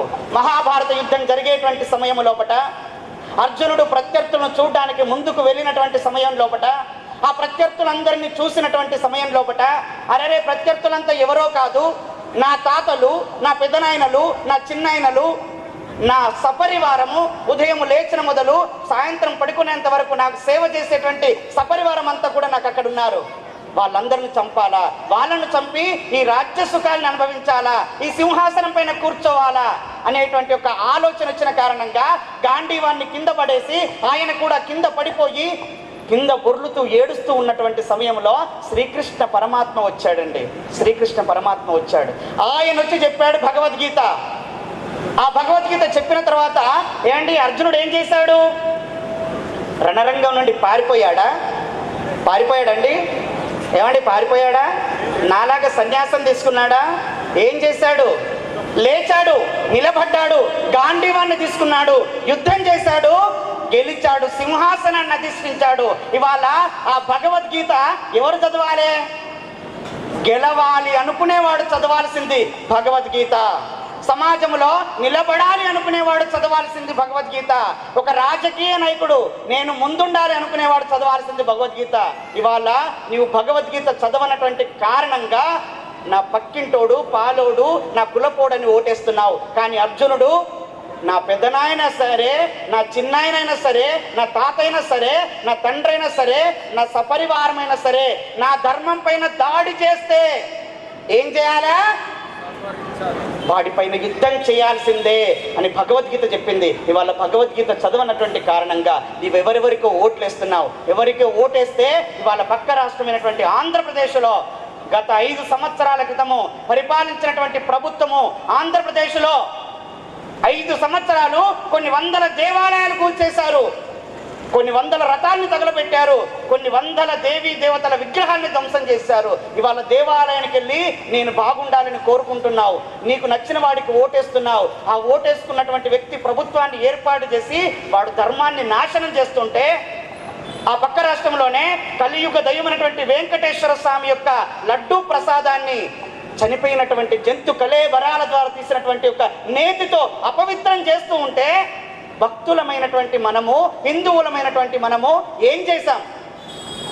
ఒక్కసారి ఆలోచించండి. ఏం చేశాం? ఏం మాట్లాడలేకపోయాం. అంటే ఇవాళ నా ధర్మానికి ఆపదొస్తే శివాజీ ఎందుకు యుద్ధం చేశాడు, శివాజీ ఎందుకు పోరాడాడు మనం తెలుసుకోలేకపోయాం. మన సనాతన ధర్మాన్ని మనం అర్థం చేసుకోలేకపోయాం. మనం కాముగా కూర్చున్నాం. ఇవాళ ఒక్కసారి ఆలోచించండి హిందువులారా, ఒక్కసారి ఆలోచించండి. అలాగే ప్రతిరోజు కష్టపడి చెమటోర్చి రూపాయి జమ చేసి ధర్మబద్ధంగా హుండీలో వేస్తే ఆ పక్క రాష్ట్రమైనటువంటి అదే రాష్ట్రంలో అదే హుండీ డబ్బుల్ని అక్కడ ఉండేటువంటి పాస్టర్లకి, అక్కడ ఉండేటువంటి యొక్క ముల్లాలకి జీతాలుగా ఇస్తుంటే, మన డబ్బుని వాడు జీతాలుగా తీసుకొని మన ధర్మాన్ని నాశనం చేయడానికి ప్రయత్నం చేస్తుంటే, లవ్ జిహాద్ పెరిగిపోతుంటే, మన ఆడపిల్లల్ని ఎత్తుకుపోతుంటే దానిలో పాపం మనకు రాదా అండి? ఓటేసినందుకు కానీ పాపం రాదా? ఏమండి రాదా? ఓటుతో పాపం రాదా? ఏమండి వస్తుందా రాదా? ఓటుతో పుణ్యం వస్తుందా రాదా? ఒక్కసారి ఆలోచించండి. ఓటంటే మీ ధర్మాన్ని నిలబెట్టుకునేటువంటి యొక్క వజ్రాయుధం ఓటు. దయచేసి అర్థం చేసుకోవాలి. కాబట్టి గుర్తుపెట్టుకోండి, ఇవాళ హిందువులం విడిపోయి బ్రతుకుతున్నాం. మనకు ధైర్యం లేదు. హిందుత్వం లోపల ఉన్నటువంటి లోపం ఏంటో తెలిసినా ముందు నిలబడేటువంటి వాడు నిజంగా ధైర్యవంతుడైతే ఒక్కడు గనక ఒక్కడు నిలబడి గర్జిస్తే, ఒక సింహంలాగా గర్జిస్తే, స్వయమేవ మృగేంద్రత అంటారు. సింహాన్ని అడవికి రాజుగా ఏ జంతువులు ప్రకటించలేదండి, ఎవరు ఎన్నుకోలేదండి. దాని యొక్క శౌర్యము, దాని యొక్క పరాక్రమము, దాన్ని చూసి అవన్నీ సహజంగా వాటంతటవే గౌరవించడం ప్రారంభం చేశాయి. దయచేసి వాళ్ళ హిందువులందరూ కూడా మనం సింహపు జాతి, ఒక శివాజీ రక్తం ప్రవహించేటువంటి ఒక రక్తం మనందరం కూడా ధైర్యంగా నిలబడాలి. నేను హిందువునని చెప్పుకునేటువంటి ప్రయత్నం చేయాలా వద్దా? దయచేసి ఒక్కసారి ఆలోచించండి. చివరిగా 2 మాటలు చెప్పి ముగిస్తాను. ఇవాళ మనందరము కూడా కష్టపడి చెమటోర్చి ధర్మబద్ధంగా రూపాయి జమ చేసి హుండీలో వేస్తున్నాం. ఆ హుండీ డబ్బుల్ని వాడు తీసుకెళ్లి పాస్టర్లకి, ముస్లింలకి జీతాలుగా చెల్లిస్తున్నారు. మొన్నటికి మొన్న కొండా సురేఖ అమ్మగారు ఒక మాట అన్నారు, జై శ్రీరామ్ అంటే ఏంటి పైసలు ఆకాశంలోకి వెళ్ళి రాలుతాయా అని. జై శ్రీరామ్ అంటేనే హుండీలు నిలుతున్నాయి, హరే కృష్ణ అంటేనే హుండీలు నిలుతున్నాయి, నమో వెంకటేశ అంటూనే హుండీలు నింపుతున్నారు. అలాంటి యొక్క దేవాదాయ శాఖకు మంత్రివై ఉండి, ఆ దేవాదాయ శాఖకు ప్రతినిధివై ఉండి, ఆ మంత్రాన్ని, ఆ శబ్దాన్ని, ఆ శక్తిని నువ్వు అవమానిస్తే ఏం చేయాలి? ఒక్కసారి ఆలోచించండి హిందువులారా, ఒక్కసారి ఆలోచించండి. తగిన గుణపాఠం చెప్పాల్సినటువంటి అవసరం ఇప్పుడు ఉంది. దానికి మనందరం కూడా హుండీలో డబ్బులు వేద్దామా? ఏమండి వేద్దామా? గర్జించండి, వేద్దామా? దయచేసి వేయకండి. ఇవాళ హిందువులు గవర్నమెంట్ స్కూళ్ళల్లో పిల్లల్ని చదివించట్లే, గవర్నమెంట్ హాస్పిటల్కి వెళ్ళట్లే. దయచేసి గవర్నమెంట్ దేవాలయాలకు కూడా వెళ్ళకండి, గవర్నమెంట్ గుళ్ళకు కూడా వెళ్ళకండి. గవర్నమెంట్ దేవాలయాలు ఎండోమెంట్ ఏదైతే ఉందో హుండీలో డబ్బులు వేయకండి. మన వీధుల్లో ఉండేటువంటి యొక్క దేవాలయాలకు ఇచ్చేయండి. కానీ వాళ్ళ గుణపాఠం రావాలి. కాబట్టి ఒక పని చేయండి, ఆ హుండీలో నోట్లతో కాకుండా ఉత్తరాలతో నింపేయండి. రే, ఈ దేశం భారతదేశం, నేను హిందువును, కష్టపడి చెమటోర్చి ధర్మబద్ధంగా రూపాయి జమ చేసి హుండీలో వేస్తున్నా. ఈ హుండీలో ఉండేటువంటి డబ్బు ఏదైతే ఉందో నా దేవాలయ సంరక్షణకు ఉపయోగపడాలి, అలాగే నా ధర్మ ప్రచారానికి ఉపయోగపడాలి, అలాగే నా అవసరాలకు ఉపయోగపడాలి. అంతేగాని అన్య మతస్థులకు వాడితే కబడ్దార్ అని ఉత్తరాలు రాసి హుండీలను నింపేయండి అమ్మా. ఉత్తరాలతో నింపేయండి. నింపేస్తారా? భయపడతారా? ఇవాళందరూ కూడా ఒకటి విషయం గుర్తుపెట్టుకోవాలి, హిందువులంటే ఒకరొకరు జారిపోయారు. మనందరం కూడా వాళ్ళందరూ పోతుంటే పక్కావిడ చూస్తుంది, ఇంకో ఆయన చూస్తుంటాడు, అరే వీడు వెళ్ళిపోయాడుగా. నేను కూర్చుంటే నిజంగా చెప్పాలి అంటే మంచి పని చేసేవాడే సిగ్గుపడేటట్టుగా సమాజం ఉందండి. వాళ్ళ తోడైనా మంచి పని కోసం ముందుకెళ్ళాడు అనుకోండి, ఆ వెనుకోడు మెల్లమెల్లగా జారుకుంటూ ఉంటే వీడికే అనుమానం వస్తుంది, ఇంతకు నేను చేసేది మంచి పనేనా అని. ఇవాళ కూడా మీరందరూ కూర్చున్నారు, నిజంగా ధైర్యవంతులండి మీరందరూ కూడా. వాళ్ళందరూ పోతుంటే కూడా పక్క సీటు కాలేవుతున్నా పర్వాలే అని కూర్చుకున్నారు. నిజమైనటువంటి హిందువులు మీరు. కాబట్టి సింహాలు మీరు, శివాజీ యొక్క వంశస్థులు మీరు. గర్జిస్తారా? జై శ్రీరామ్, జై శ్రీరామ్, భారత్ మాతాకి.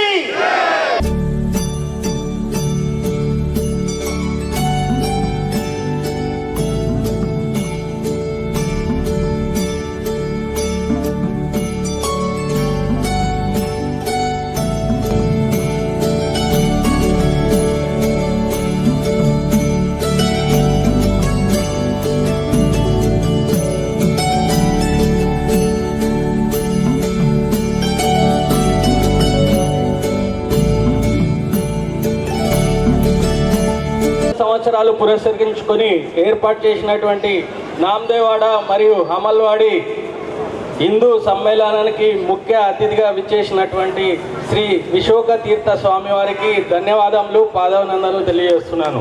అలాగే ఈ కార్యక్రమానికి దాతలుగా విచ్చేసినటువంటి దాతలుగా తమ యొక్క వస్తు రూపేణ ఆర్థికంగా సహకరించిన ప్రతి దాతకు హిందూ సమ్మేళనం సమితి తరఫున హృదయపూర్వక ధన్యవాదాలు తెలియజేస్తున్నాము. ఈ కార్యక్రమానికి విజయవంతం కావడానికి సమయం కేటాయించిన శ్రమించినటువంటి ప్రతి ఒక్క కార్యకర్తకి, మాతృమూర్తులకు, యువతకు ప్రత్యేక ధన్యవాదాలు తెలియజేస్తున్నాము. అలాగే సహకరించినటువంటి మున్సిపల్ శాఖ, పోలీస్ శాఖ వారికి, అలాగే ప్రెస్ వారికి మా యొక్క హృదయపూర్వక ధన్యవాదాలు తెలియజేస్తున్నాము. హిందూ సమాజ ఐక్యతగే మన బలం, ధర్మో రక్షతి రక్షతే.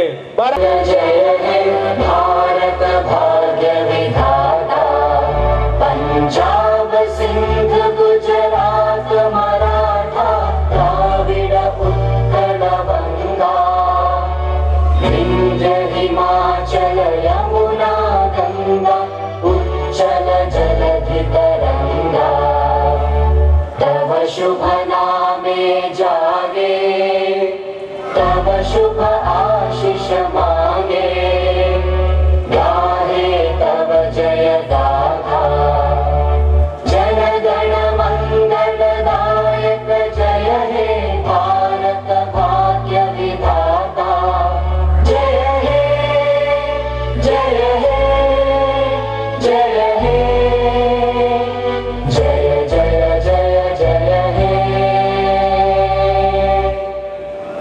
जय श्री राम।